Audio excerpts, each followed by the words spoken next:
네, 여러분 안녕하세요. 대한민국 최고의 방송 스픽스, 또 최고의 프로그램 역전의 용사들에서 최고의 패널과 최고의 시청자분들과 함께 또 오늘 금요일 방송하겠습니다. 고맙습니다. 네. 나와야 되는 지금 김지호 대변인 안 나오는데 안 나오니까 더 좋네. 말할 게도 더 많고. 화골 네. 김지호 오지 마라. 네, 우리 정기환 대표 사심이 막 묻어나고 있는데요. 어서 오세요. 예. 안녕하십니까. 오늘 열심히 노영희 변호사를 모시고 방송 한번 해보겠습니다. 네, 너무너무 반갑고요. 박수 쳐드리고요. 그 옆에 계신 우리 오창희 사무국장님 어서 오십시오. 네, 안녕하세요. 오창익입니다. 목소리 좋습니다. 목소리 네, 감사합니다. 저도 긴장감 확 올려보겠습니다. 좋습니다. 좋아요. 네, 그리고 멀리서 오신 강세영 변호사님 어서 오십시오. 안녕하세요, 김수입니다. 강 변호사님 제가 볼 때마다 느끼는 건데 네. 대구에 계시지 않습니까? 되고 있습니다. 그럼 오로지 스펙스를 위해서 오시는 겁니까? 그렇죠. 진짜로요? 네, 오로지 스픽스입니다. 오로지 이 프로그램 하나에? 왜 그러냐면 네. 다른 데서는 아직 안 불러주기 때문입니다. 아니 잠깐만 차비가 더 들 텐데요. 아, 돈이 문제가 아니죠. 아, 이게 지금 이 방송을 통해서 시청자분들이 생각이 더 올바라지고 또 잘못된 정보들이 바로 잡힐 수 있다. 네. 그것도 또 저를 통해서 조금이나마 그럴 수 있다. 아, 이거만큼 보람 있는 게 어디 있습니까? 제가 예전에 그 MBN에 출연할 때요. 경험 말씀드리면 대구에서 오셨죠. 이런 질문을 드리고 답변을 아예 대구에서 왔습니다. 이러잖아요. 네. 그 말이 굉장히 출연자한테는 안 좋아요. 아 그래요? 왜요? 일단 출연료를 많이 주지 않기 때문에 작가들이 PD가 부르기가 매우 어려워요. 서울 시내에 있으면 좀 오기가 이렇게 좀 쉬운데 대구에 있으면 교통비가 일단 기본적으로 한 10만 원 들잖아요. 아, 그 문제였구나. 그래서 아닙니다. 저 서울 삽니다. 이렇게 계속 연락이 오고 특히 강소영 변호사처럼 방송 잘하시는 분은 아마 다른 채널 나가도 엄청 좋을 건데 제가 오늘 홍보를 해드리겠습니다. 스픽스뿐만이 아니고 이 방송을 보시는 유튜버 채널 관계자 여러분 강소영 변호사 정말 잘하니까 꼭 불러서 패널로 쓰십시오. 감사합니다. 좀 제가 예. 아 근데 예. 돈도 돈이지만 시간이 그렇죠. 왔다 갔다 시간 이거 1시간 하시려고 예. 와 진짜 여러분 엄청 값어치가 있는 이 시간이라는 거 정말 감사드립니다. 맞습니다. 제가. 제 예. 차비는 슈퍼챗으로 제가 스스로 벌어서 가도록 하겠습니다. 아니 혹시 이렇게 이제 그 스픽스 나와서 일주일에 일정에서 한번 하면 대구에 네. 가시면 이렇게 반응이 알아보는 사람들이 좀 있어요? 있어요? 그 제 주변 사람들은 예. 이렇게 와서 왜냐하면 대구에서는 예. 스픽스를 본다는 것 자체가 약간 좀 드러내기 어려운 얘기입니다. 그래서 이렇게 쓱 가서 얘기를 하고 동대구역 이런 데서는 약간 표정이 그러니까 오 이런 표정이 아니라 이 새끼 어디서 봤는데 이런 이렇게 고개를 갸우뚱 끼고 이런 표정으로 야 진짜 애로사항도 있지만 또 보람도 있고 좀 양가 감정이 드는 말씀이시네요. 네, 네. 근데 또 대구에 계시는 우리 또 민주 시민 여러분들이 얼마나 힘이 되시고 고맙겠습니까? 열심히 하겠습니다. 네, 자 다시 한번 박수 쳐드리고요. 감사합니다. 어서 오십시오. 어서 정말 오십시오. 책임감을 더 많이 느끼게 됩니다. 여러분들 우리 강세영 변호사님 좀 응원 많이 해주시기 바라고요. 김지호 더불어민주당 경기도당 대변인은 오시는 대로 저희가 또 인사를 따로 한번 시키도록 하겠습니다.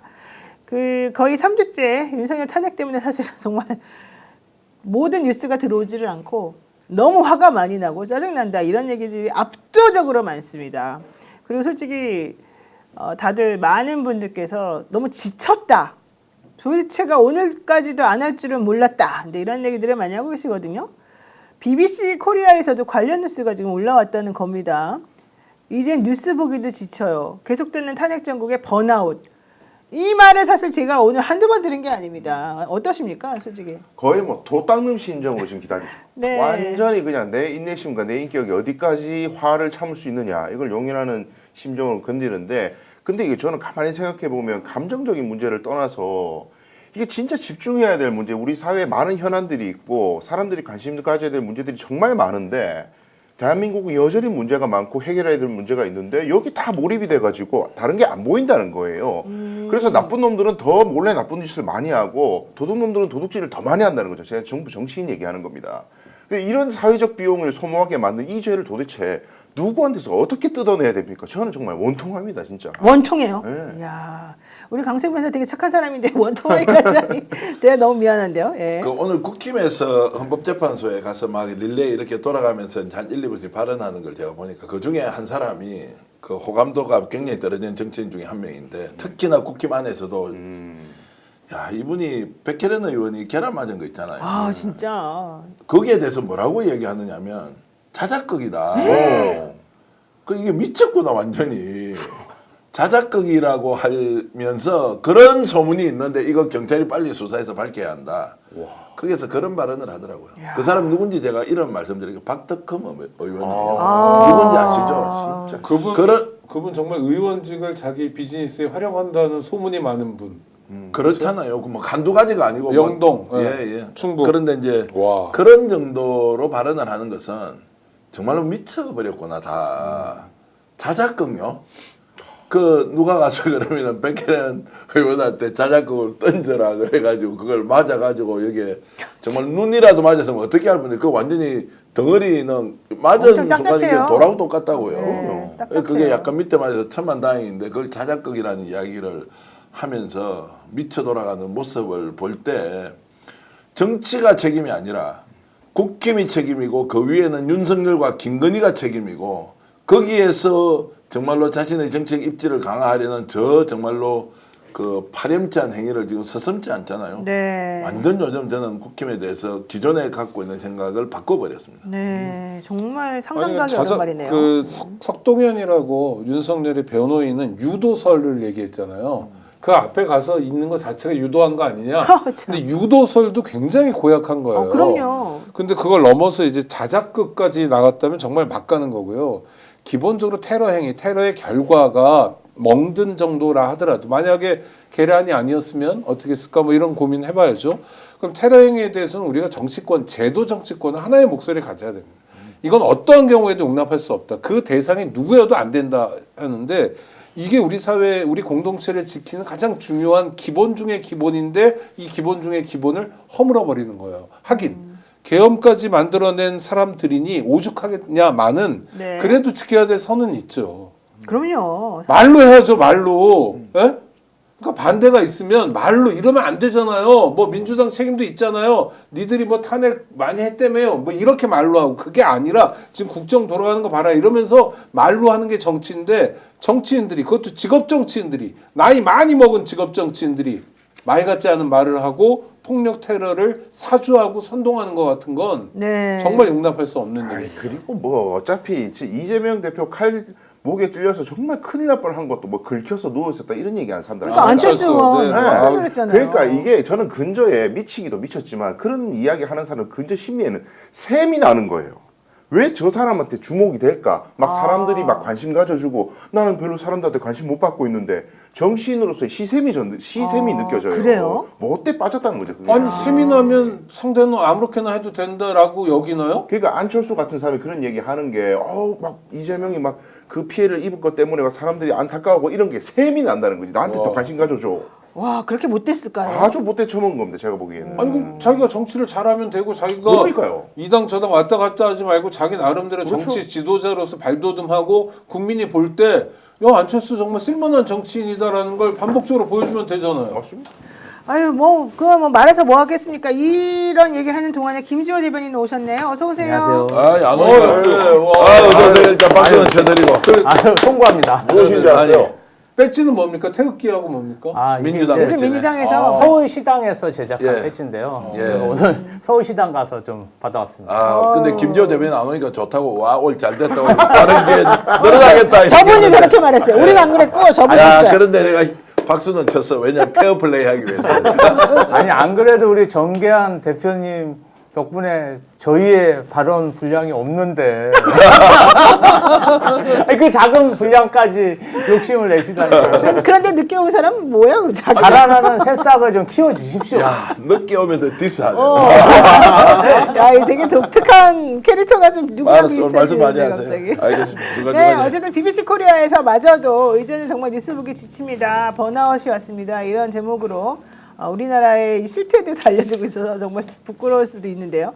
제목이 이런 겁니다. 소제목이죠. 너무 지치고 지겹습니다. 이제는 뉴스에도 흥미를 잃었어요. 그러면서 몇 달째 쏟아지고 있는 탄핵 뉴스에 국민들이 피로감을 호소하고 있다.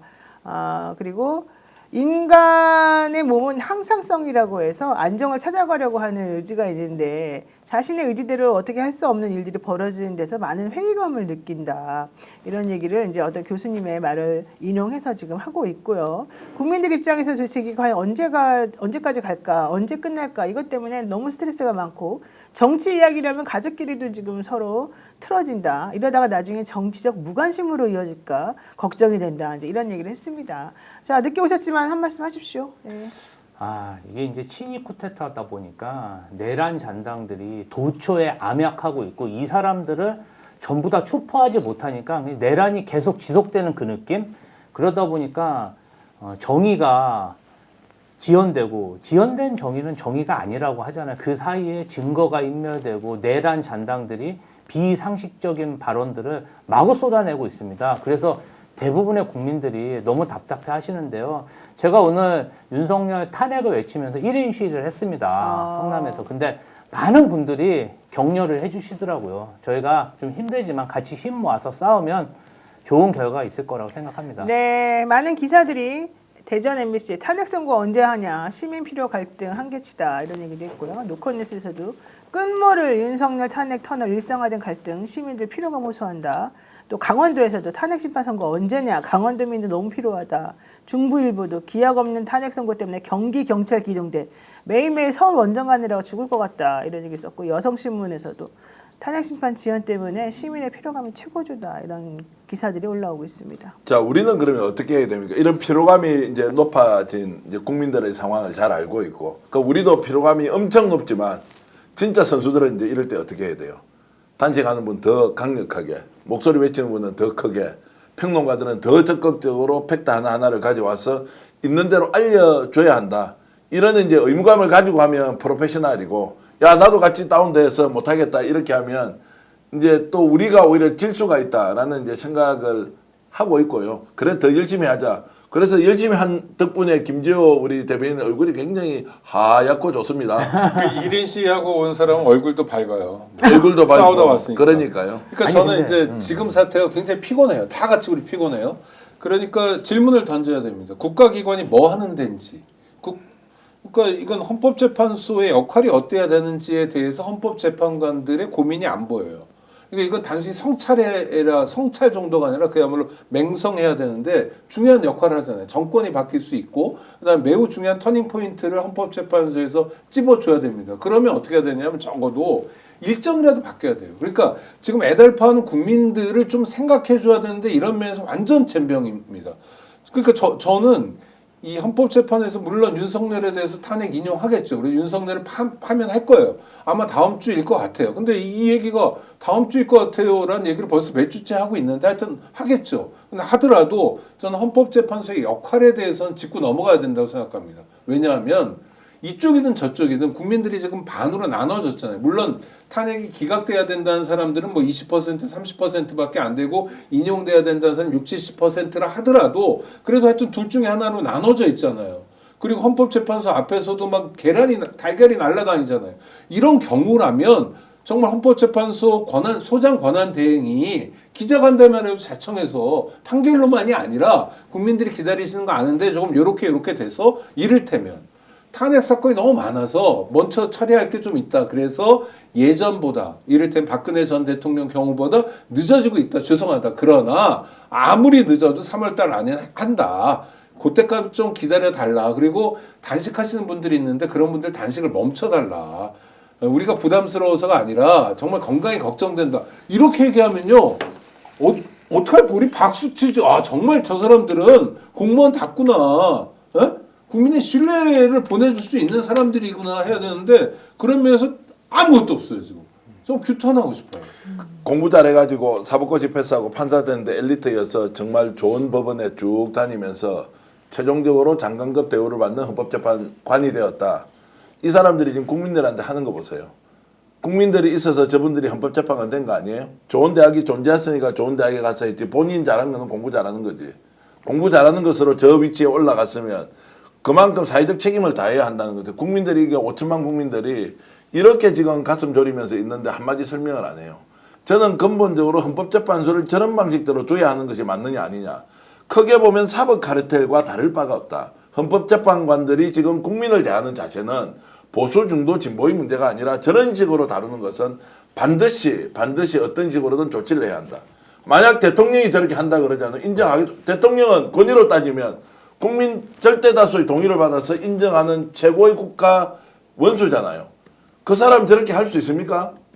헌법재판관들이 지금 하는 행태를 보면 어떤 경우에도 국민들이 용납하기 어려울 정도로 안하무인격으로 놀고 있다.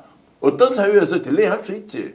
설명해 줘야 되지. 내용을 밝히라는 게 아니잖아요. 그럼 저는 전적으로 동의하면서 헌법재판소의 기능 그리고 국가를 구성하고 있는 주요 기관들의 국민에 대한 태도 이런 거 이번에 반드시 따져봐야 한다고 봅니다. 예, 그리고 제가 대구에서 이제 방송을 제가 진행하는 방송에서 이제 중앙정치라는 이제 뭐 있는 그대로 얘기하면 이제 개혁신당 쪽 분이 패널로 나와가지고 이런 말씀을 하시는 거예요. 지금 분위기가 여론 분위기가 이 윤석열의 탄핵을 반대하는 사람들의 에너지는 굉장히 응축돼 있고 굉장히 뜨거운데 윤석열 탄핵돼야 된다고 주장하는 사람들은 계속 식고 있고 지쳐 보인다.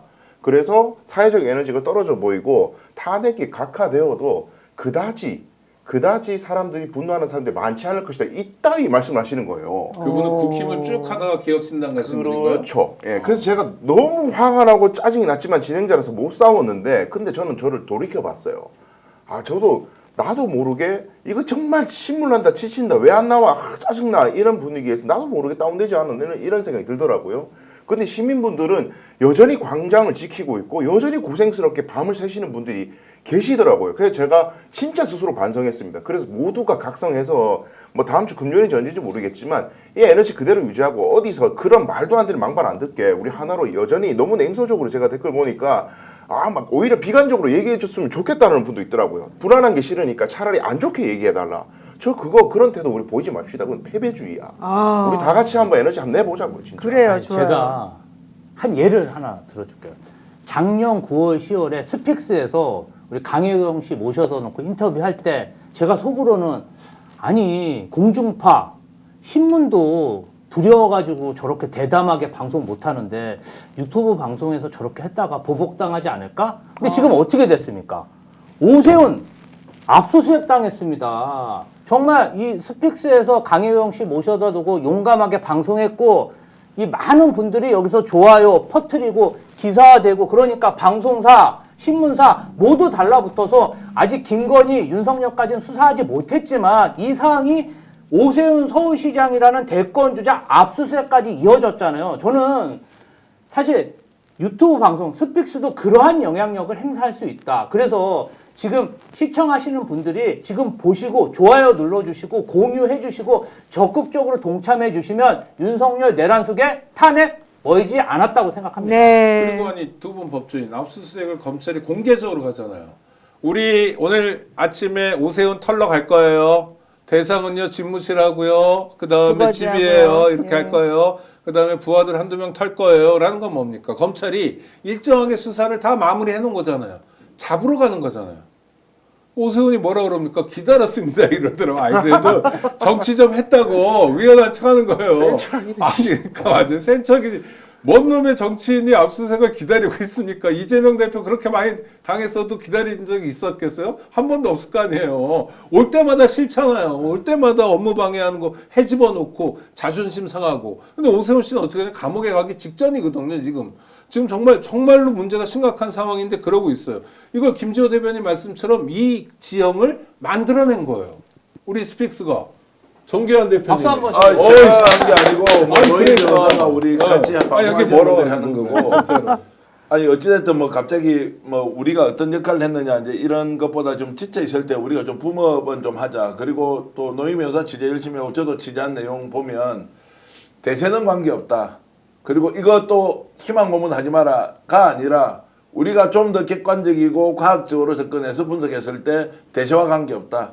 그리고 오히려 한덕수 탄핵이 월요일 날 오전 10시에 선고되는 것이 자 이제는 깔끔하게 정리하면서 대선 국민으로 넘어간다라고 우리가 판단할 수 있는 근거 여러 가지 가지고 있으니까 그 내용 공유하면서 오늘 김성기가 왜 잡혀가서 검사 그 변호인 동행 하지 않고 하느냐 이제 지도지가 어떻게 되는지 다 알고 있는 것이고 이런 것들 하나하나를 국민들에게 알려드리는 것이 우리 네. 역할 아니냐 이런 생각. 좋습니다. 자, 진호님께서 거대학과 싸우는 게 많이 버겁지만 거대선이 이긴다는 것을 꼭 보여줬으면 좋겠습니다. 하시면서 슈퍼챗 보내주셨습니다. 고맙습니다. 감사합니다. 박수 너무 많이 치는데 어쨌든 너무 감사드리고요. 자, 그 얘기 한번 해보겠습니다. 월요일날 한덕수 총리 전 총리에 대해서 탄핵 심판 결정이 선고가 될 예정이고요. 오늘은 김성훈 경호차장 그리고 이광우 본부장에 대해서 영장실질심사가 있었습니다. 우선 이 영장실질심사 관련해 가지고 어떤 일이 있었는지 한번 먼저 얘기를 시작을 해봐야 될 것 같은데요.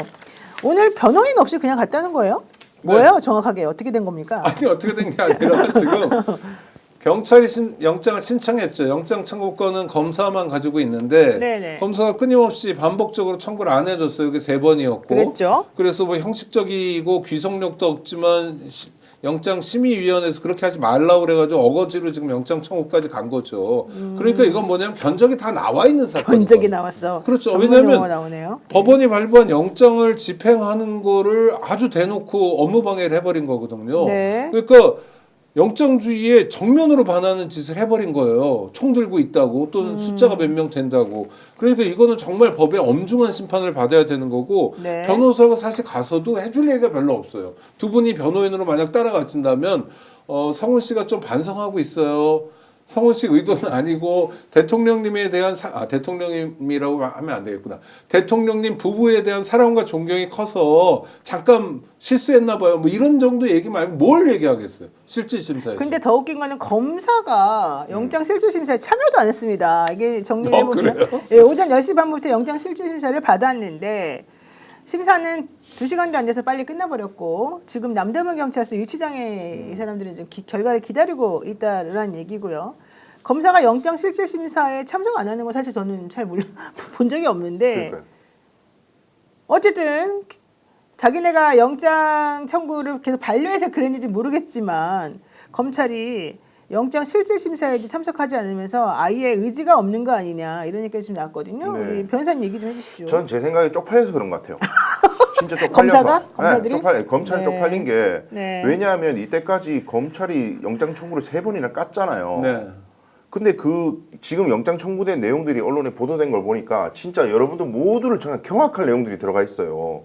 그러니까 일단 지금 메시지 내용이 나오는 게 경찰이 압수수색을 해가지고 네. 김성훈의 폰에서 이 윤석열과 김건희의 메시지를 포렌식에서 살려냈다. 근데 12월 중순에 그러니까 내란 이후에 김건희가 윤석열에 대한 그 내란 특검법이 국회에서 이제 발의가 되니까 그 내란 특검법에 이런 내용이 있었습니다. 압수수색이 영장이고 뭐든 간에 그 관리자 동의 안 받아도 돼. 이런 특별한 조항을 넣어가지고 내란 특검법을 발의를 했더니 김건희가 걱정이 되는 거예요. 이거 어떡하지? 영장 집행하면 어떻게 했더니 김성훈이가 하는 얘기가 압수수색 영장이든 체포 영장이든 무조건 막아내겠습니다라고 한 게 포렌식으로 살아나 버렸어요.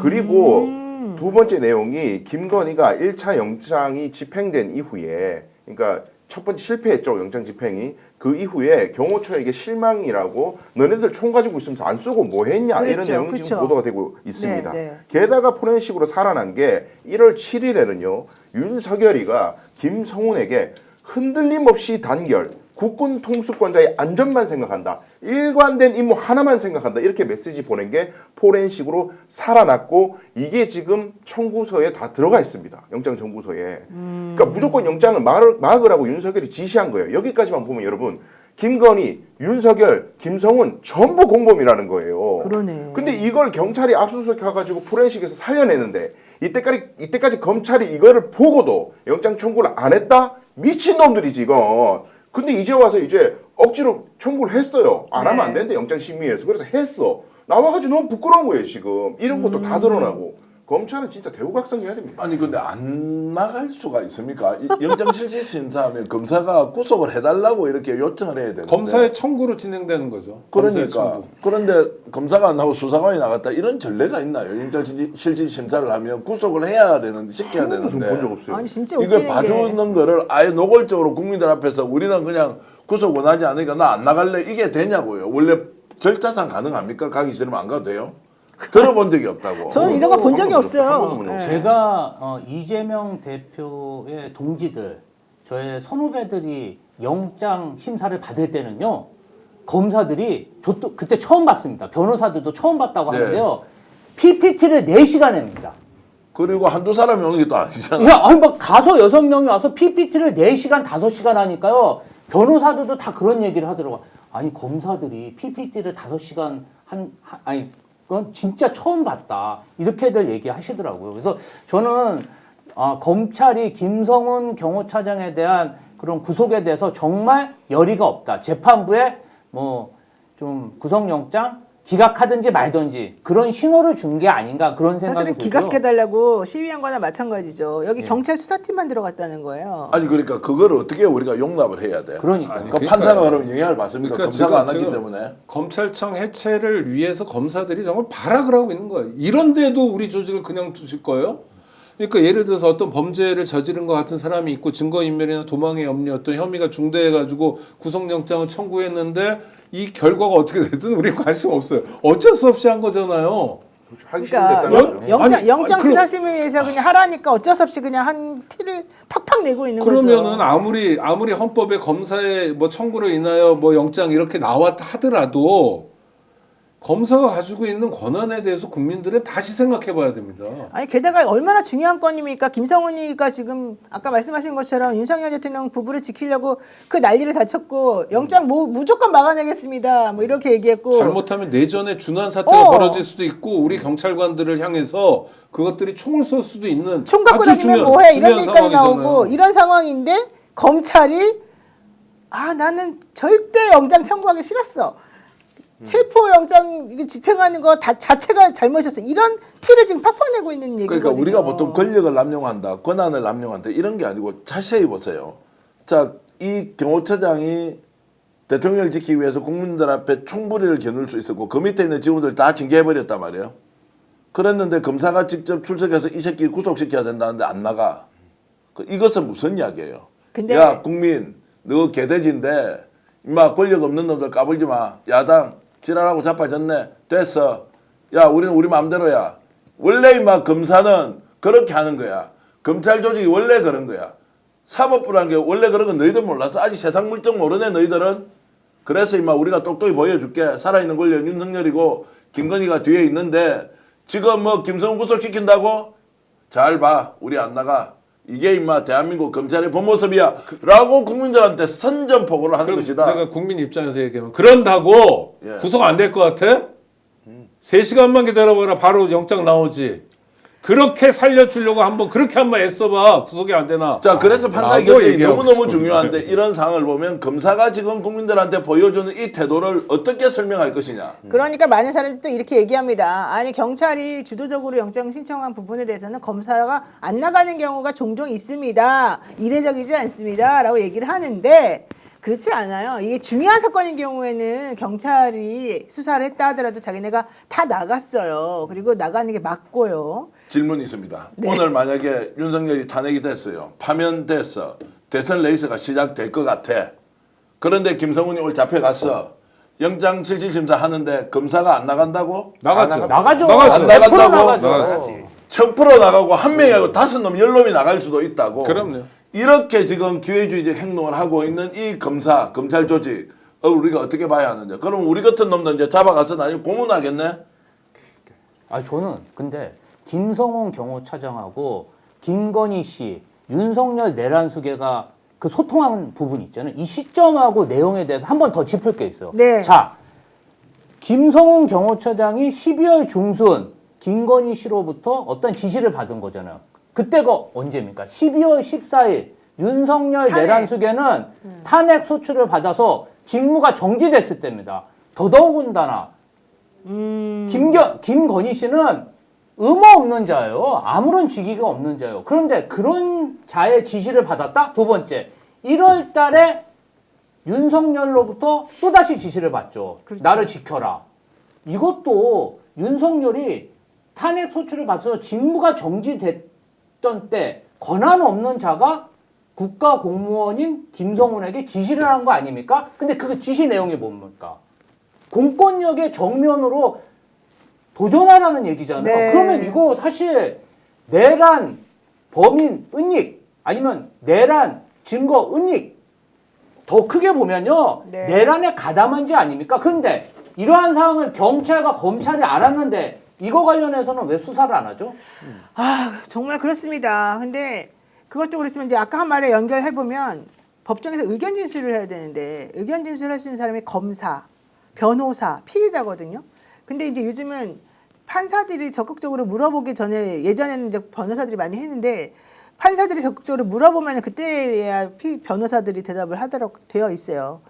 그런데 실질적으로 그러기 때문에 경찰은 수사팀이 자기네들이 열심히 했어도 검사들이 갑니다. 그럼요. 왜냐하면 영장 청구권이 검사에게 있기 때문에. 근데 거기를 안 갔다는 것 자체가 너무 상식적이지가 않고 중요한 메시지. 오늘은 그랬죠. 네. 어제는 오세훈 압수수색했죠. 그러니까 이 친구들이 두길보기처럼 하는 거예요. 저는 이런 면에서 오세훈 잡는데도 쓸만한 카드가 아니에요.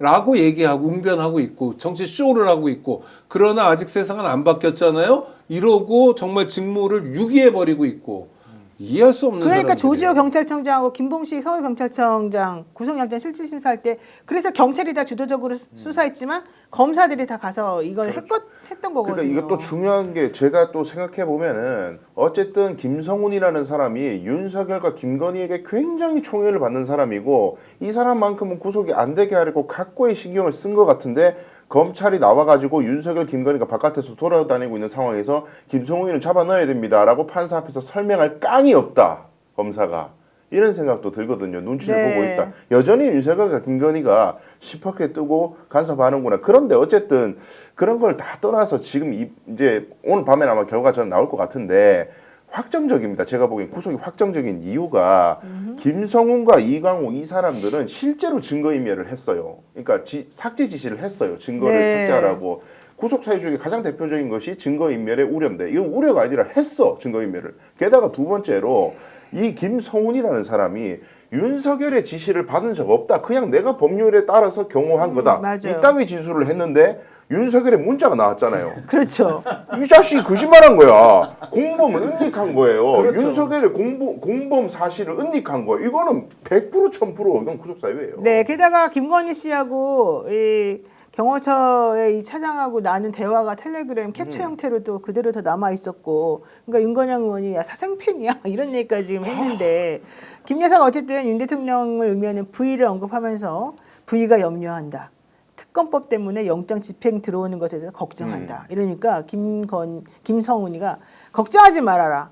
압수영장이니 체포영장이니 내가 다 막아주겠다. 이러면서 텔레그램 캡처한 거 이 메시지 그대로 놔두고 있고 흔들림 없이 단결 국군 통수권자의 안전만 생각한다. 일관된 임무만 하나면 생각한다. 이렇게 윤석열 대통령이 또 답한 내용도 사실은 여기서 나왔다라고 하고 있고 엄청나게 지금 이들 간의 관계가 그러니까 매우 이해할 수 없을 정도로 거기에 김성훈의 답이 진짜 걸작인 네, 게 네. 윤석열이 그렇게 얘기하니까 직원들에게 주지시켰겠습니다. 숭고한 임무 수행을 위해 충성을 다하겠습니다. 네. 뭐 왕조야. 지가 뭐 어디 뭐 포옹정몽주인가? 게다가 시그널이라고 하는 그걸 이용해가지고 이렇게도 했어요. 대통령께서 전략을 세우시고 준비하시는데 전혀 지장이 없도록 저희 경호처가 철통같이 막아내겠다. 그 요 문자 뒤에 3일 뒤에 경호처장이 사임하잖아. 저 박종준이 나가버리고 그 상황에서 김성훈이가 다 지휘하려고 그랬는데 일선 경호처 직원들이 다 명령 안 말을 따른 거 들었죠. 아니에요. 그랬죠.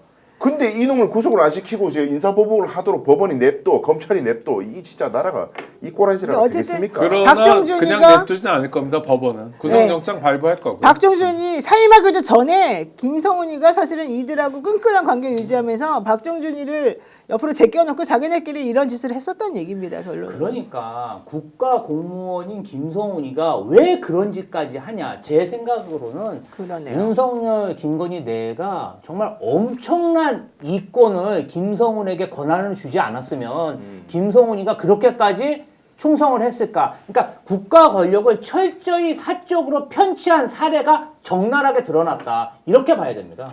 우리 눈에 보이는 거는요. 저는 일부이고 절대 다수 그러니까 비율로 따지면 이제 비움이다. 한 20-30% 봤으면 70%, 80%는 아직 드러나지도 않았을 것이다. 이권 개입은 모든 충성파에게 이권을 나눠주기 위해서 했던 흔적들이 있고요. 정말로 이제 정권이 바뀌면 또는 수사를 본격화하면 또는 특검이 이루어지면 상상 초월의 일이 벌어질 것이다. 제가 지금 취재하는 것도 있고 정보의 내용들이 구체성도 있지만 규모가 보통이 아니에요. 수백만 원, 수천만 원, 수억 원이 아니에요. 훨씬 더 넘는 단위가 국내, 해외 그리고 범죄 집단들과 연계까지 되어서 이런 일을 정말 했을 수 있겠어? 라고 할 정도의 많은 일들이 터져 나올 거예요. 거기에 정말로 김성훈이 연계가 된 것은 어느 정도인지는 알 수 없지만 아마 이제 두고 보십시오. 그래서 목숨 걸고 막아야 하는 이유가 김성훈에게도 있을 것이다. 그게 뭔지는 본인이 주장하는 충성 이런 것이 아니라 거대한 이권과 연관이 돼 있을 것이다 라고 저는 봅니다. 근데 그렇다면 저는 국민의힘에 지금 우왕좌왕하는 또 헌재 앞에서 막 이상한 소리하는 국회의원들한테 하고 싶은 얘기가 네. 입당한 지 얼마 안 됐더라도 자기 당에서 공천해가지고 경선을 거쳐서 공천해가지고 대통령 후보라고 내세우고 국민들에게 선출해달라고 한 거잖아요. 그 사람들의 국정 파행 정도가 그야말로 국가를 매개로 해가지고 사익을 해먹는 게 범죄 수준이다. 우리가 요 정도 알면 그들은 잘할 거 아닙니까, 그렇죠? 아니 예를 들어 대왕고래가 어쩌고 이런 거 너무 차고 넘치게 알잖아요. 근데 왜 반성이 없죠 이 순간에? 왜 지금 이 순간에도 정권이 지금 정말 다 끝나가잖아요. 이제 며칠 안 남았는데 이 순간에도 반성문 쓰는 국회의원이 하나 없습니까? 김상욱 정도 빼놓고는? 아니, 너무 실망스러워 이 사람들. 그러니까 기본적으로 국회의원도 국가 공무원이면 공익, 대중, 국가관이 있어야 되는데 그 사람들의 다수는 그냥 나만 잘 먹고 잘 살면 돼. 내가 윤석열한테 줄 잘 서가지고 매각매직, 뭐 어떤 주가 정보, 부동산 투기 정보 이런 이것만 받고 내 가족 나만 잘 살면 국민이 어떻게 살든 국가가 어떻게 망하든 아무 상관이 없으니까 헌법재판소 가서 그런 폐악질을 한다고 생각합니다. 자, 어쨌든 김성훈 차장은 영장실질심사 들어가기 앞서서 우리 경호관에게 최고의 명예는 대통령의 안전을 위해서 목숨을 바치는 것이다. 적법한 조치를 사전에 강구했고 그 임무를 수행한 것뿐이다. 이렇게 말했다고 합니다.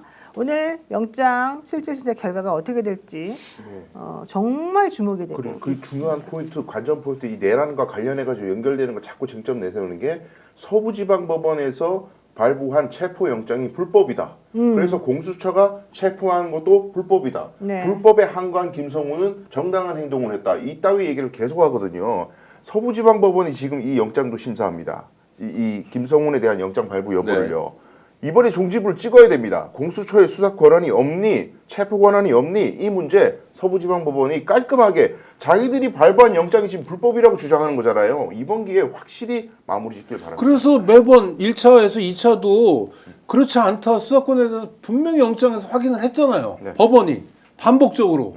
그래도 모른 척하고 아랑곳이잖아요. 그러니까 이 사람들은 서부지원이 아니라 중앙지법에서 오든 동부지원에서 오든 어디서 오든 어떤 법관이 발부한 영장이라도 자기 마음에 안 들면 자기 이익과 같이 하지 않으면 불법이다 위법이다 뭐가 문제다 이런 궤변을 늘어놓는 사람들인데 중요한 문제는 이 말을 하는 사람들이 대부분 법조인이잖아요. 윤석열부터.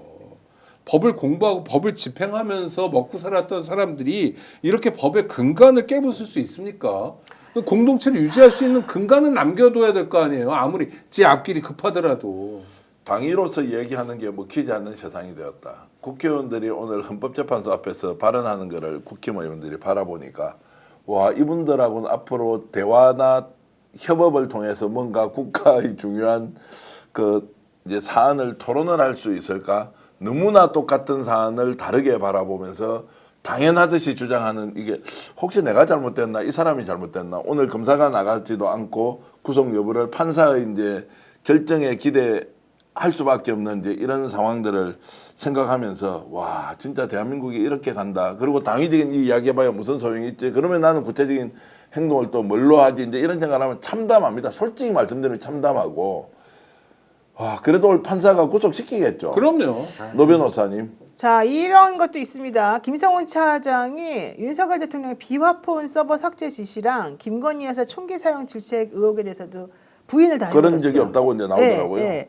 비화폰은 제3자의 손에 들어갈 경우에 번호를 교체하는 등의 보안 조치를 하게 되어 있다. 그 규정에 따라 보안 조치를 강구한 것뿐이지 삭제 조치는 없었다 이렇게 주장했고 윤 대통령 체포 집행 이후에 김건희 여사가 총기 사용 언급했다는 게 이제 기사로 나왔었잖아요. 이게 사실이냐 이렇게 물어보니까 대통령실에서 이미 사실이 아니라고 발표하지 않았냐 이렇게 또 얘기를 했습니다. 부하들 앞에서 안 쪽팔리나 진짜.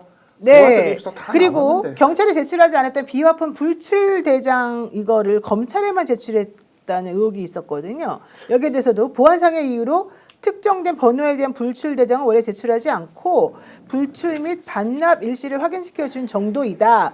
경찰이든 검찰이든 압수물이 특정되지 않거나 기밀로 분류된 부분에 대해서 동일하게 대응한 것이다 이렇게 변명했답니다. 근데 이런 내용들이 만약에 영장실질심사하는 도중에 재판부로부터 나왔거나 그래서 뭔가 자기가 이런 류의 대답을 또 똑같이 했다면 경찰이 영장실질심사하면서 냈던 자료하고는 완전히 또 반대되는 얘기가 되기 때문에 이것을 판사님이 판단하실 때 이 사람 풀어주면 안 되겠구나라고 생각할 가능성이 더 높지 않겠냐 그럼요. 이렇게 보는 겁니다. 며칠쯤 나옵니까? 그 우리 방송 중에 좀 나오면 좋겠는데. 방송 중에 아니 뭐 아니고 이 사람이 한 좀 10시 넘어서 pensi이라도 나올 돼요. 3시간. 3시간요? 네, 한 11시? 제가 보기엔 11시? 10시 넘어서 나올 것 같은데. 10시 넘어서 11시. 12시는 안 넘길 것 어쨌든 같아요. 두 명에 대해서 한 거라서 지금 한참 식사하시고 지금 이제 저녁 식사 하시고 네. 다시 이제 기록을 들여다보면서 결정할 그런 타임인 것 같습니다.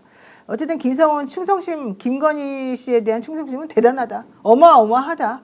무엇이 그를 그렇게까지 충성스럽게 만들었을까? 국민과 국가에 충성해야죠. 그러니까 그러면 안 공무원이. 되거든요. 자, 그런 사람이 자기 부하 직원들한테 했던 여러 가지 지금 정언들이 나오잖아요. 경호처 직원들한테는 그렇게 정말로 강압적이고 그리고 존중하지 않고 무시하고 이런 게 많이 나오잖아요. 그거라도 제대로 하든지 그러면.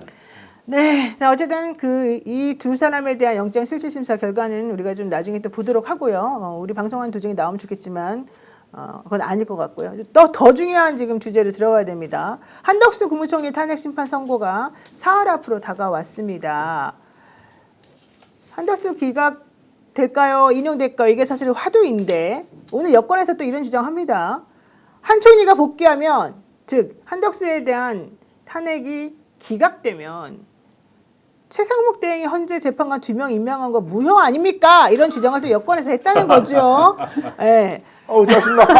내가 그랬잖아요. 이게 한덕수에 대한 거를 기각을 시키면 그 후폭풍이 실제는 다 유효지만 유효가 아니라고 주장하면서 또 사람들은 막 부안해동하고 선동하고 난리를 치게 뻔할 뻔짜거든요.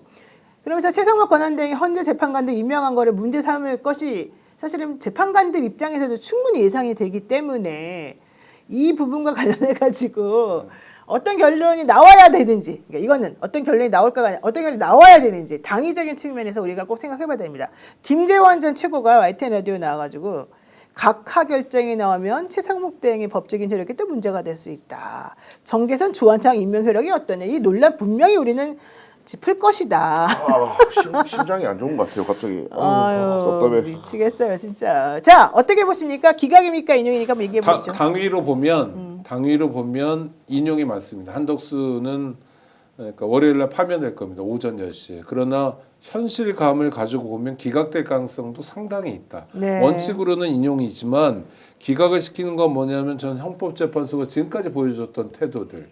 이를테면 국회 차원에서 진행됐던 숱한 탄핵소추 사건에 대해서 마치 이게 형사재판이라고 하는 것처럼 굉장히 많은 걸 갖다 놓고 엄밀하게 따지는 헌법재판소의 태도로 볼 때는 한덕수가 마땅히 탄핵돼야 되고 마땅히 집에 가야 될 사람임에도 불구하고 기각시킬 가능성이 꽤 있다. 물론 이건 윤석열에 대한 탄핵 사건하고 다르다. 그러나 이들은 어쨌든 이렇게 주장하죠.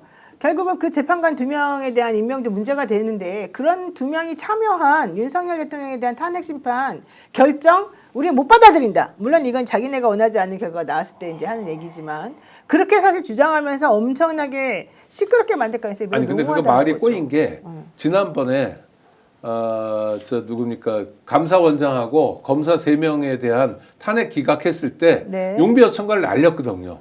헌법재판소 잘한다 뭐 이런 얘기를 했기 때문에 지금 스텝이 좀 꼬인 거예요 이 사람들이. 더 심각하게 꼬이는 거 제가 말씀드릴게요. 만약에 최상목이가 한덕수가 다시 돌아오게 되면 이때까지 최상목이 했던 건 무효야 이따구로 얘기할 것 같으면 최상목이 거부권 행사한 것도 다 바로 무효예요. 그거예요. 바로 그거예요. 특검법 다 살아있어. 그런 멍청한 것들아. 그래가지고 한상희 교수도 이 사람은 원래는 사실은 이 탄핵에 대해서 되게 회의적인 사람이긴 한데 권한대행으로서 한행위들을 전부 부정한다면 법질서의 극도 혼란을 야기하기 때문에 현실적으로 불가능하고 재판관 임명 하나만이 문제가 아니라 거부권 행사한 거 전부 다 무효가 되는데 그거 어떻게 해결할래? 이런 얘기를 하기도 했습니다. 아이고 참네요. 정말 황당무계한 상황이 벌어지고 우리는 이제 있어요. 헌법재판소가 어찌됐든 지금 한덕수에 대한 이제 선고를 하겠다고 하면서 모든 게 꼬여버렸죠. 윤석열 먼저 할 것이다. 그 전까지는 전망을 윤석열 먼저 하는 것이 당연하다. 그런데 이제 한덕수가 끼어들어 버렸는데 왜 그러면 이렇게 했느냐. 해석할 수밖에 없죠. 그 사람들 마음에 들어갈 수 없으니까. 그래서 저는 기각 가능성 때문에 땡겼다라고 보는 쪽이에요. 그러면 어느 정도 평의를 해서 대충 결론이 나 있을 텐데 기각을 한다고 하면은 그러니까 인용이 되지 않는다는 표현이 맞겠죠. 그 비율이 어떻게 될 것이냐.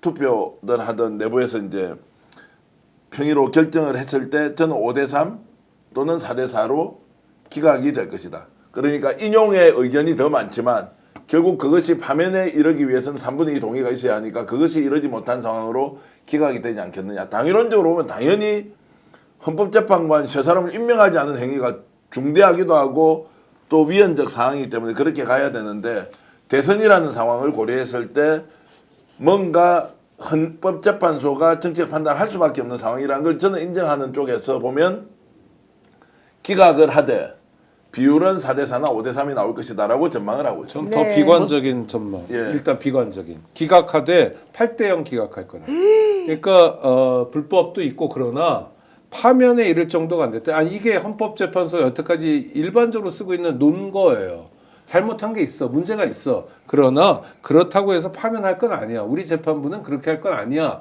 라는 걸 한덕수한테 그대로 적용해서 전 8대0으로 기각할 것 같습니다. 저는 그 아. 반대를 방향은 바로 좀 거꾸로 하면요. 좀. 예, 네. 이 8대6 방식은 이제 이미 깨졌다고 보는 거고요. 수요일 날 마지막 평일하고 금요일 날 오늘이죠. 윤석열에 대한 이제 탄핵 선고가 결론이 나는 이 패턴에서 어느 순간에 한덕수라는 변수가 생겨서 끼워 넣었다라고 봤을 때는 8대0이라는 방식으로는 가지 않을 것이다. 라고 보는 것이고 오히려 윤석열에 대한 인용, 파면이 결정되는 것을 전제로 봤을 때는 대선을 누굴 중심으로 치러야 하느냐라고 봤을 때 한덕수로 가는 것이 현실적으로 맞느냐, 최상목 쪽으로 가는 것이 현실적으로 맞느냐라는 것들을 고려하지 않았겠느냐는 생각 때문에 이것이 앞으로 당겨졌다. 그리고 윤석열에 대한 반면은 생각보다 많은 시간이 지체되지 않고 곧이어서 이루어진다. 저는 그렇게 전망하고 있습니다. 헌재로서는 대통령을 인용할 건데 네. 총리까지 탄핵하기에 정치적 부담이 너무 크기 때문에 저도 기각될 가능성이 큰데 어찌 됐든 지금 헌법재판관들이 윤석열을 탄핵했을 경우에 그 정말 그 숱한 비난과 또 개인적인 보복 이런 것에 대한 고려를 한다면 아마도 판결문에 탄핵 사유에 대한 당위성은 얘기하겠지만 결국은 8대0으로 기각할 가능성도 있다. 이렇게 봅니다. 저는 이제 그렇게 보지 와. 않습니다. 아니, 뭐 자 우선 강 판결문에 변호사님, 강 변호사님 얘기 들어보시죠. 김지호 화이팅. 근데 저는 안 그래도 요새 저 평론가분들도 그렇고 방송에 나오시는 분들이 대체적으로 한덕수 총리 기각 의견 쪽으로 많이 네. 키우길래 저는 사실 법률가로서는 잘 이해가 안 돼요. 저도 이해가 안 갑니다. 네, 왜냐하면은 네. 저는 쟁점별로 따졌을 때 국회가 소추 사유를 쭉쭉쭉쭉 이제 세팅한 게 5가지인데 이 5가지가 과연 중대한 위반이 아니냐 저는 이걸로만 그러니까 뭐 총리로 대선을 치르게 하는 게 좋나 이런 정치적인 고려 말고 그래요. 법률적으로만 봐야 된다고 저는 생각하는데 네. 법률적으로 일본에 김건희 특검법, 최혜병 특검법 왜 거부권 자꾸 행사하냐 이익 산반이 되는데 이 문제는 저는 헌법재판소가 정말 정리가 필요한 게 이게 지금 국민들이 선출하는 권력이 아니잖아요. 권한대항은. 네. 국회의원들이 국민을 대표해가지고 법을 만들었는데 표도 한 장 못 받은 인간이 나와가지고 거부권 행사하는 게 이게 민주주의 체제에서 맞습니까? 이거 옛날에 뭐 사례가 있다 이런 걸로 자꾸 뭉개지 말고 이번 참에 헌법재판소가 명확하게 정리해야 되고 그럴 가능성이 매우 높다고 보고요. 네. 이번 때문인데 윤석열의 내란과 뭐 이런 것에 대해서 공모를 했거나 뭐 방조를 했거나 묵인했다 여기 너무 꽂혀 있어요 사람들이. 네. 한덕수는 사전에 몰랐다는데 자기는 반대했다 하던데 뭐 자기가 동조했다는 뭐 증거가 있나? 이러면 이거는 저도 이해가 돼요. 요거는 보수적으로 볼 가능성이 있는데 한덕수 한동훈이 탄핵 직전에 공동으로 나라를 운영하겠다 얘기한 적 있잖아요. 공동으로 나라를 네네, 운영하겠다. 그랬죠. 이거는 명백한 위헌이요. 말도 안 되는 개소리야 이거는. 근데 물론 이것도 탄핵이 곧장되면서 실현이 안 됐기 때문에 준대성이 없다 볼 가능성이 있긴 있습니다. 근데 저는 네 번째, 다섯 번째 정말 치명적이라고 생각하는 게 상설특검이 통과됐는데 임명을 13일, 14일째 안 해요. 이거는 상설특검법의 취지를 완전히 무너뜨리는 거고 내가 왜 임명을 안 하는지 이유도 설명 안 해요. 그냥 뭉개. 이런 거를 방치하면 나라 제도가 완전히 무너집니다. 그럼요. 그리고 다섯 번째, 헌법재판관 임명 안 하는 문제는 아니 최상봉기 마은혁 하나 임명하는 것도 권한쟁의 심판에서 위헌이라고 선언을 했는데 이거를 갖다가 뭐 권한쟁의 심판 있기 전이니까 한덕수가 헷갈렸을 수도 있지 이런 식으로 면죄부 주잖아요. 아유. 헌법재판소의 제도가 다 무너집니다. 아무도 안 따라가. 그럼요. 헌법재판소 입장에서는 이거는 살려야 돼요. 위헌으로. 저는 그렇게 해서 인용으로 봅니다. 저는 강 변호사님 말씀 맞는 말씀이라고 생각해요. 그런데 윤석열 내란 수계 구속 취소 누가 했습니까? 아니 이거 법적으로 설명할 수 있습니까? 저는 설명할 수 없다고 생각해요. 그리고 자 서울중앙지검 이창수 검사 외 3명 이 사람들 김건희 수사 똑바로 했습니까? 출장 조사 가고 핸드폰 반납하고 근데 다 탄핵 기각했죠. 현실적으로 헌법재판소에서 정치적인 판결을 내리고 있고 그렇다면 저희가 그러한 예상을 어느 정도 하는 게 맞지 않나. 현실이 그런 걸 인정하지 않을 수가 없다. 저는 이 말씀입니다. 그런데 중앙일보에 기사가 났어요. 네. 윤 대통령에 대한 선고 흠결을 없애려고 한을 먼저 선고하는 거다. 이런 취지의 사실은 기사 중앙일보에서 그런 얘기를 났어요. 자, 왜 그러느냐? 저는 사실 좋은 시그널이라고 봤어요. 윤석열에 대한 파면을 인정하려고 사실은 그 앞에 이런 지저분한 것들 다 그냥 먼저 정리해 주려고 한다고 저는 개인적으로 봤어요. 아까 강 변호사님 말씀하시는 것과 마찬가지이지만 그동안에 헌재에서 해놓은 탄핵 심판에 다 기각됐지만 그 결정문의 이야기들을 종합적으로 정리를 해보면 적극적으로 이런 행위를 했느냐 안 했느냐부터 시작해가지고 반드시 탄핵 소추가 남용 뭐 권한 남용 아니다라는 얘기까지 사실 다 일관적인 그 맥이 있단 말이에요. 네, 그렇죠. 그런데 지금 여권에서 주장하는 내용 중에 아까 말한 것처럼 뭐 김지원 전 최고가 말했듯이 조한창 정계선의 이 자격 유무를 가지고 사실 이들이 탄핵 심판 불복의 이유를 삼으려고 하는 것들도 되게 많거든요. 그러려고 한다면 사실은 한덕수 탄핵에 대한 얘기를 먼저 헌재가 정리를 해줘야지 사실은 이게 네. 깔끔해져요. 그래서 저는 중앙일보에 나온 그 기사도 저는 그런 맥락에서 그런 헌재 스스로가 이거 정리한다. 자기 무쇠는 빠지면 안 된다라고 하는 걸 다시 한번 일깨워준 거라고 생각했거든요. 만약에 그게 맞다면은 네. 이때까지 윤석열 대통령의 탄핵 심판이 이때까지 미뤄진 게 설명은 됩니다. 그렇죠. 이게 선결 문제라고 봤는데 네. 한덕수를 탄핵할 거냐 말 거냐 의견은 이건 정말 경론감이긴 해요. 이건 정말 찬반이 많이 갈릴 거고 중대성에 대한 판단도 모호한 부분이 있어요. 그래서 그러면 아군은 일단 맞다 그런 생각이 드네요.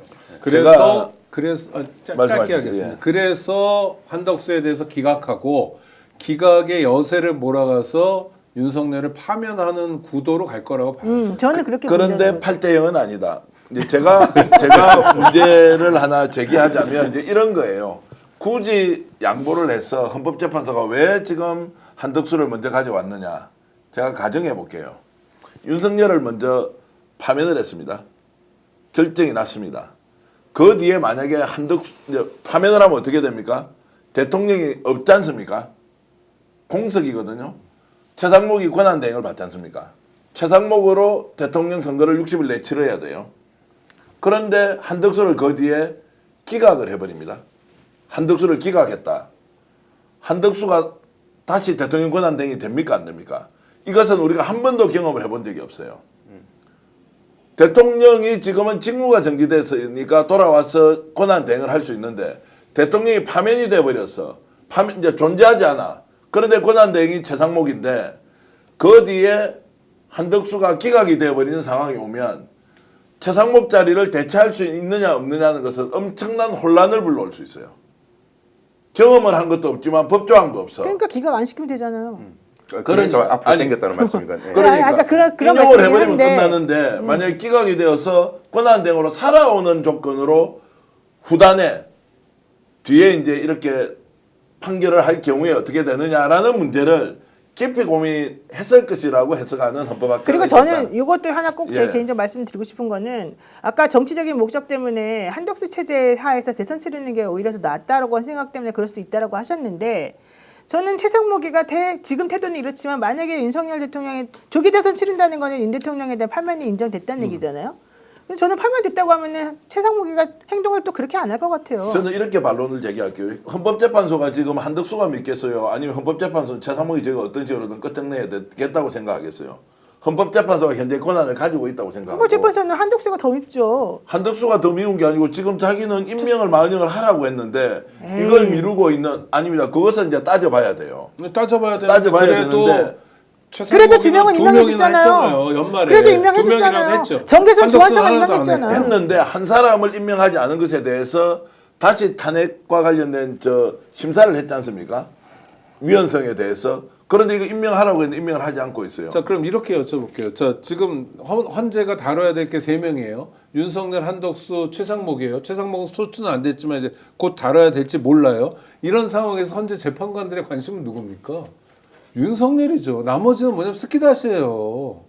그러니까 그런 선택을 할 가능성이 굉장히 농후하다는 거죠. 예, 근데 저는 이제 정치적으로는 그럴 수 있는데 네, 정치적으로. 헌법재판소의 재판관은 기본적으로 법관들이에요. 법관들이고 헌법 질서를 먼저 생각하는 사람이다 보니까 진짜로요? 네, 네, 그렇습니다. 원래 그래요. 예. 아니, 근데 그게 너무 집착한다 싶을 정도로 너무 맞아요. 문외한이고 세상 물정 모른다고 평가할 정도로 너무 몰입해 있어요. 그 헌법 질서에. 그래서 아까 이제 대변인 말씀하신 것과 좀 층위는 달라지는 것이 검사들이 왜 수사를 똑바로 안 했어? 혹은 감사원장이 왜 그따구로 감사권을 월권했어? 이런 문제 차원과 헌법재판소가 위헌이라고 선언했는데 그거 왜 안 따라라는 이 차원은 이 헌법재판관들의 머릿속에서는 차원이 다른 문제인 거예요. 중대성의 정도가 헌법을 위반했냐와 법률을 위반했냐는 너무 달라서 헌법재판소 머릿속에는 헌법을 위반한다는 것은 근본 규칙을 위반하는 거기 때문에 이건 중대하다고 거의 본다. 근데 검사가 수사 똑바로 안 해. 뭐 감사원장이 월권을 했어. 이런 것들은 헌법 위반의 정도까지 가기에는 못 미치거든요. 그렇다 보니까 저는 특히 헌법재판관 임명 거부는 매우 중대하다. 그렇게 볼 가능성이 높다고 좀 봐요. 저는 오히려 민주당에서 이 최상목 대행에 대해서 탄핵 선고한다고 이제 막 이러고 나오니까 사실은 그리고 왜냐면 지도부에 위임한다 이제 의총 밤에 그 의총부터 시작해가지고 얘기 나오니까 저는 헌재가 한덕수 총리에 대한 탄핵 결정을 빨리 선고해버린다라고 지금 저는 차라리 생각을 했거든요. 어찌됐든 대통령 선거가 60일 안에 치러진다는 것을 헌법재판소에 있는 재판관들이 염두에 두지 않고 헌법에 의한 최종적인 결정을 내린다고 보기에는 저는 맞는 해석은 아니라고 봅니다. 자, 누구 말이 맞는지는 이제 지켜보면 되겠지만 어쨌든 국민의힘에서는 한덕수 총리에 대해서 기각이 되건 각하가 되건 만약에 그런 식으로 인용이 안 된다면 우리는 조한창과 정계선 두 헌법재판관 자격에 대해서 심하게 문제 제기를 하겠다고 지금 나섰습니다. 이제 그 상황은 이제 뭐 전쟁을 하듯이 지금 끝장내야 됩니다. 뭐 우리가 대한민국 법과 그리고 헌법이 없어가지고 유월항쟁했습니까? 그때도 다 있었고요. 그때 국민이 어떻게 나서서 이 나라를 다시 세웠는지 뭐 이렇게 해야 되니까 지금 국민의힘 사람들이 문제 제기하겠다는 게 2명이었잖아요. 근데 그 전까지 국면은 4명이었어요. 좌파. 그러니까 자기들이 그냥 정해놓은 거예요. 4대 4잖아요. 자기들 뇌 회로 속에는. 그래서 4명의 재판관은 문제가 있고 4명의 재판관은 가짜고 4명의 재판관은 자격도 없다고 그냥 자기 맘대로 문영배 소장 대행부터 4명을 정해놓은 거잖아요. 2명으로 줄었네요. 그리고 지금 그리고 가짜뉴스에 나오는 것 중에 언급되고 있는 사람은 2명밖에 없어요. 정영식하고 김복형밖에 없어요. 그 얘기는 무슨 얘기예요? 설령 그런 식으로 국민의힘이나 대통령 측에서 뭔가 생각을 하고 희망을 가진다 하더라도 얘기할 만한 사람이 2명밖에 없다는 얘기예요. 이게 사실 의미하는 바가 꽤 큽니다. 여러분들 가짜뉴스 많이 들으셨지만 사람들이 뭐 8대 빵이다, 뭐 5대3이다 이런 얘기 4대4다 얘기하면서도 언급되는 사람 이름은 딱 2명이에요. 딴 사람 이름 언급된 거 본 적이 없어요. 김영재 재판관 이름 언급 안 해요. 네네 맞아요. 예, 그리고 나머지 재판관들이 언급할 때는 뭐라고 하냐면 나쁜 놈이라고 좌파라고. 8대 0으로 정영식이가 이 사건을 각하를 밀어붙인다라는 소리를 하면서 거기에 대한 반대 의견을 내는 사람은 이미선, 정계선, 뭐 여자 또 누구 뭐 누구다 이렇게밖에 정정미 이렇게만 얘기를 하고 있어요. 그 얘기는 무슨 얘기예요? 지금 구구나 보수 쪽에서 밀고 싶은 혹은 믿고 싶은 사람은 2명밖에 없다는 얘기거든요. 조한창 얘기 나오나요? 안 나와요. 잘 보세요. 그리고 법률적으로 어쨌든 간에 최상무 권한대행이 한 행동이 한덕수가 살아 돌아오면 무효다. 이건 말도 안 되는 넌센스입니다. 그래요. 지금 경찰에 인사를 몇 번 했으며 특검법 거부를 몇 번 했고 이거 다 무효예요. 전혀 그렇지 않아요. 예. 하여튼 누가 맞는지 한번 봅시다. 누가 맞는지 한번 봅시다. 이런 말씀을 이제 드리고요. 여러 가지로 이제 복잡하게 해설을 할 수밖에 없는 분석할 수밖에 없는 상황을 헌법재판소가 만들었다. 그리고 무엇이 맞아요. 맞다 안 맞다 이전에 각자의 생각을 펼칠 수밖에 없는 상황이다. 이런 말씀을 드리겠습니다. 어쨌든 이렇게 난리 부르스를 칩니다. 경찰들도 힘들어 죽을 것 같다고 지금 매일매일 투덜대고 있습니다. 정말 대한민국 아니, 진짜 힘들어하고요. 힘들다고요. 네. 이게 진짜 죽겠다는 거예요. 지금 이게. 국민들도 엄청 답답해 하십니다. 그러니까 그 노동 강도가 너무 세고 그다음 서울청 직원들만이 아니라 지금 경기청에서도 나와 있거든요. 그러니까 막 정신이 없고요. 거의 손대면 막 쓰러질 것 같이 직원들이 막 너무 헌재만이 아니라 외곽도 많이 쓰거든요. 경비를. 너무 힘들어요. 빨리 끝내야 돼요. 맞아요. 경찰들이 살 수가 없대요. 대선 투표 아주 잘할 것 같아요. 이제. 대선 투표도 잘하고 정말로 기득권들이 가지고 있는 정말 본색을 보는 것 같아가지고 참 진짜 대한민국이 원래 이런 나라였나 생각이 듭니다. 맞습니다. 감사님 이 말이 제일 정확합니다. 진짜 징글징글하다. 정말 너무 피곤합니다. 힘듭니다. 가르비님이 패널들끼리 왜 싸우냐고 그러시는데 저희 싸우는 게 아니에요.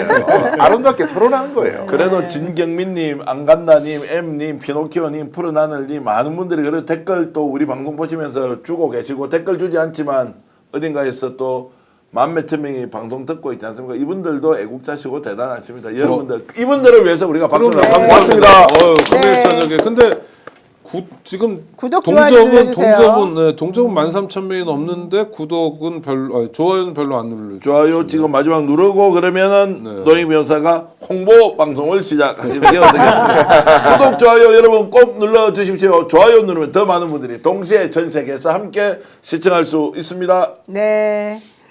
한입 꽃게장. 네. 근데 화면에는 다른 게 나오네요. 국내산 꽃게장 인터넷 최저가 한 통에 1,900원. 에이? 1,900원이요? 꽃게장 한 통이? 꽃게는 물론 부재료까지 전부 국내산으로만 가득 채운 경양푸드 한입 꽃게장입니다. 간장게장, 양념게장 두 가지 다 준비했으니 입맛대로 골라서 드셔보세요. 한 통당 1,900원이고요. 배송비는 별도로 3,000원이 들어갑니다. 더보기 경영푸드 링크에서 주문 가능합니다. 더보기 고정 댓글에 국내산 한입꽃게장, 간장게장, 양념게장 교차 선택 가능하다고 써있으니까 한번 보시는데요. 어머, 지금 진짜 채널님께서 동네형 정계환 친구에 오신 것을 환영합니다. 이렇게 회원가입을 해주셨어요? 우리 이제 회원 등록 제도가 있어가지고요. 이제 드디어 하셨군요. 회원 등록으로 이제 해놨는데 회원가입. 예, 회원가입 동네형 정계환 친구 동지 사부 이렇게 세 가지를 놔둬가지고요. 구글에서 계속 이걸 하라고 막 와서 했고요. 그리고 열심히 한번 해보고 또 이분들끼리 커뮤니티 같은 거 좀 만들려고 아마 PD들이 엄청 지금 연구를 하고 있습니다. 야, 여러분들 그러면은 회원가입을 해주시면 좋겠습니다. 회원가입은 결국에는 우리 팀이란 느낌을 좀 주는 유튜브 운영하는 그 운영자 입장에서 매우 중요한 그런 부분인데요. 네. 어쨌든 감사드립니다. 네, 정말 감사합니다. 이희망이님께서 스픽스 분들 힘내세요. 끝까지 응원합니다. 이러셨고요. 카모마일님 밥도둑 양념게장 너무 맛있겠습니다 하셨고요. 또 하나 소개해드릴 제품 국내산 유기농 봉동 생강으로 만든 정성 손길 생강청입니다. 지금 화면에 보이시죠? 무설탕으로 혈당 걱정 없는 국내산 유기농 생강청인데요. 한정 수량으로 특별 할인 행사하고 있습니다. 좀 달지 않아서 되게 좋다는 겁니다. 지금같이 아침 저녁에 일교차가 큰 시기에 황사로 인해서 목이 칼칼할 때 봄철 식사 후 나른해질 때 약해진 목을 보호해주고 면역력이 아주 탁월하게 바로 생강청이지요. 당뇨 있으신 분들 사실 이런 거 드시면서 좀 걱정을 많이 하시는데 달지 않기 때문에 오히려 걱정 안 하시고 드실 수가 있고요. 당뇨 있으신 분들은 식사 후에 이걸 드시면 오히려 혈당이 낮춰 합쳐준답니다. 3병을 구매하시게 되면 최대 할인을 받아서 한 잔당에 약 900원으로 생강차를 즐길 수가 있는데요. 3병이면 100잔 타서 드실 수 있는 그런 양이라고 합니다. 온라인 주문이 어려우신 분들이나 제품에 궁금한 게 있으신 분들은 1899-7846, 1899-7846으로 전화 주시면 주문 및 상세한 안내가 가능하다고 합니다. 네, 요즘 보니까 스픽스의 광고가 늘었습니다. 매우 다양하게 지금 광고들이 나오고 있는데요. 이거를 이렇게 쭉 다시 보여드릴게요. 아유, 막 요즘 아줌마들이 선전하면 잘 나가잖아요. 와. 제가 선전하기 딱 좋은 제품들이네요. 여러분들께서 많이들 응원해 주시면 좋을 것 같고요. 역전의 용사들을 통해서 회원가입이 또 많이 되면 또 그건 또 저희들에게 좋은 얘기가 될 것 같습니다. 오늘 금요일인데요, 여러분들. 김성훈 씨, 이광호 본부장에 대해서 오늘 밤 안으로 한 11시 정도에 결정이 날 것 같고 영장은 발부되는 쪽으로 나올 것 같습니다. 물론 또 이거 틀리면 큰일 나겠네. 자, 그리고 월요일 날 탄핵에 대해서는 어떻게 나올지 우리 한번 스픽스 역전용사들이 할 시간 되면 이미 결정이 나 있을 거 아니겠습니까? 자, 우리는 그날 밤에 이제 방송을 하고 아침에 이제 9시부터 또 방송 예정이니까요. 10시에 네. 어떤 결과가 나오는지 가장 먼저 해설하려고 준비하고 있습니다. 네, 김봉신님께서 그 사이에 동네형 정기한 친구에 들어오셨습니다. 아유, 역시 고맙습니다. 회원가입해주셔서 너무 고맙습니다. 많은 분들 저희 스픽스 많이 사랑해 주시면 좋겠고요. 우리 강 변호사님이 운영하는 유튜브가 있습니까? 아 유튜브 있긴 있는데 지금 소개드리기 민망할 정도라 가지고. 자, 좀 이따가 네. 재단장을 해서 한번 소개하기로 하고 네. 제가 네. 이제 소개하자면 오늘 노영희 TV 아시죠? 네. 영진이들 저는 구독자고요. 그리고 그 광고도 아주 애용하고 있습니다. 아, 예. 노영희 TV 구독하셨죠? 그럼요. 예. 그럼요. 하셔야 됩니다. 저 시중에는 네, 출연도 출연도 했어요. 출연도 하셨습니다. 하셨습니다. 예. 예, 저는 출연을 아직 출연 못했습니다. 한 번 하셨잖아요. 한 번 했는데 예, 그 뒤부터 안 불러줘. 방송질이 매우 떨어져서 안 불러주는 것 같고요. 노예이 TV 영진이들도 여러분 많이 구독 좋아요 해주시면 고맙겠습니다. 아까 네. 그 말씀 하시고 나서 지금 6,500명이 좋아요 눌렀는데 고맙습니다. 역시 오창익 대표님의 또 이 영향력이 상당하다 이 생각이 와, 듭니다. 그렇게 여기겠습니다. 감사합니다. 네, 어쨌든 우리끼리 서로 도와주고 끌어주고 밀어주고 우리도 한번 해봅시다. 네, 여러분 오늘 금요일 또 많은 분들 하루의 피로가 조금 풀리기를 바라면서 오늘 방송 여기서 마치겠습니다. 고맙습니다. 고맙습니다.